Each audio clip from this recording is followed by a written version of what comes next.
రామ్ గోపాల్ వర్మ. చెన్నకేశవరెడ్డిలో బాలకృష్ణ ఒక మనిషిని బ్రతికించేది గాలి, నీరు, ఆహారమే కాదు, పగ కూడా బతికిస్తుంది అంటాడు. కానీ పబ్లిసిటీ కూడా బతికిస్తుందని నిరూపించాడు ఆర్జీవి. సినిమాలు చేస్తే ప్రెస్ మీట్లు, ఇంటర్వ్యూలు, పనేం లేకపోతే ఓడ్కా వేసి ట్విట్టర్లో పిచ్చ పిచ్చ పోస్టులు చేయడం వర్మకి ఓడ్కాతో పెట్టిన విద్య.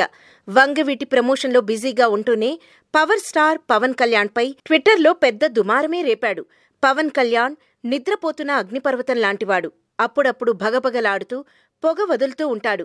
టైం వచ్చినప్పుడు పేల్తాడు అని వర్మ చేసిన ట్వీట్ సెన్సేషన్ అయిపోయింది. ఆర్జీవి నుండి పవన్ గురించి ఇలాంటి పాజిటివ్ కమెంట్స్ రావడం అనేది అందరికీ ఆశ్చర్యంగా అనిపించింది. అప్పట్లో పవన్ పాలిటిక్స్లోకి రాకపోతే తనని తాను తక్కువ చేసుకున్నట్టే అన్న వర్మ రీసెంట్ ట్వీట్లో ఏకంగా అగ్నిపర్వతంతో పోల్చేశాడు.